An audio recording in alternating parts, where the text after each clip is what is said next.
The love story begins in 1964 when Tom and Judy Love made the decision to start a business.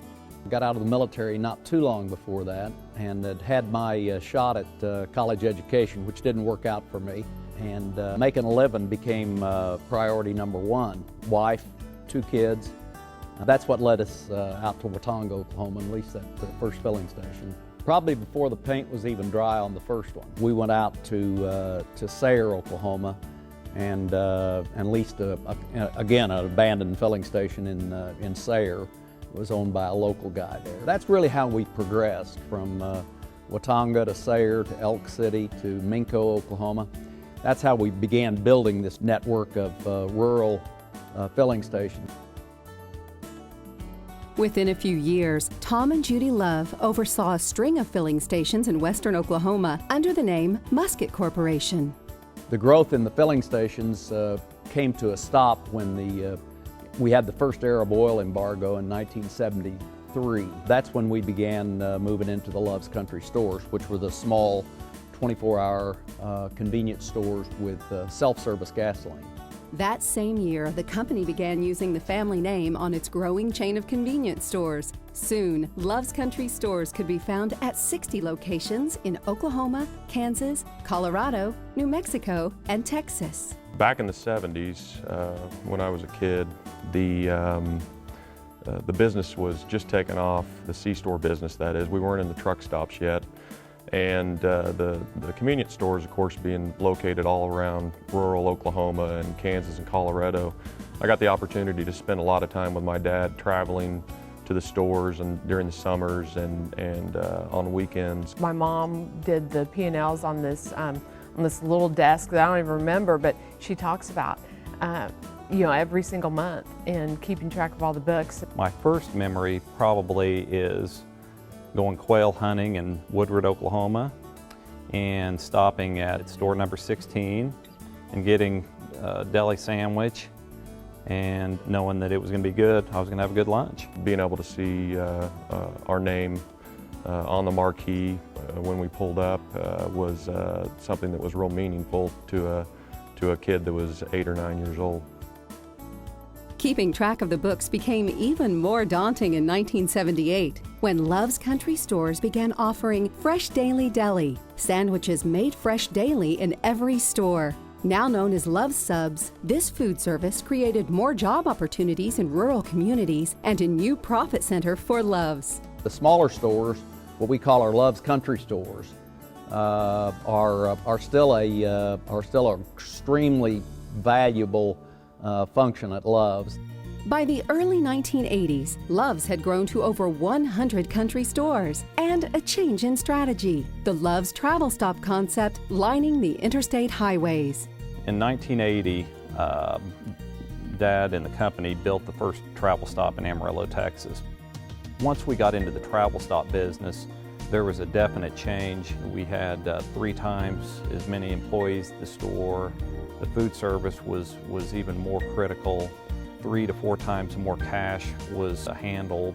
Our growth today is almost entirely out on the interstates, coast to coast. We're in 35 states with the big truck travel plazas. With a national footprint, over 220 locations and 6,500 employees, really probably the biggest challenge is unifying all that network of people under one branding message and being consistent with the message, making sure that people see it, understand it, live it.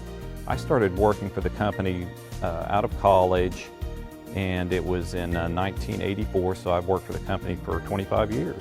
I've been with the company since 1992. The first time I went to work for Love's was probably in the mid-'80s when I was in high school working summers in a truck stop on the north side of Oklahoma City. The fact that 3 of our children are in the business is fabulous. It's Tom's dream, and it has worked out perfectly. During the 1990s, Love's began to partner with such famous brands as Taco Bell, Subway, and Pizza Hut to offer fast food options to their customers. Today, those partners include Subway, Arby's, Godfather's Pizza, Chester's Chicken, Hardee's, Carl's Jr., and McDonald's. Innovations like this continue to build customer loyalty and contribute to the success of Love's.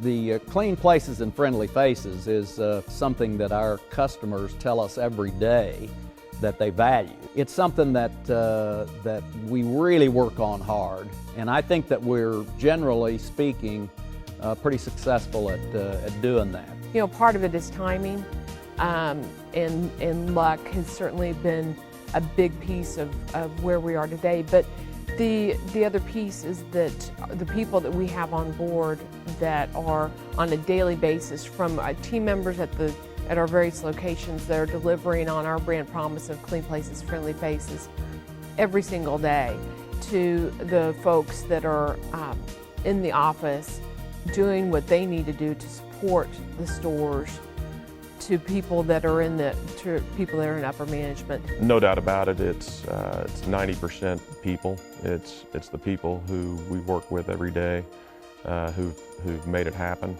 and obviously there's some luck involved in everyone's success, and we've had our share of that as well. First and foremost is our people. We have great people, and we're very fortunate that we have the loyal people many who have worked for us for longer than even I have, longer than 25 years. That's absolutely number one. A wife that believed in me, and then assembling a group of people who were really a whole lot better at just about everything than I was to sign on with us, to hitch their wagon to our star. I attribute the success of Love's first and foremost to Tom. He is an incredible, incredible leader. And then, of course, I attribute it to the wonderful, dedicated people that work for us. Because of the Love's success, they feel strongly about giving back to the community. Love's Giving program provides millions of dollars each year in sponsorships and donations, including $2,000 to a nonprofit in each local community where they open a new store. Their largest annual contribution is a fundraising effort benefiting the Children's Miracle Network, which helps children all over the country.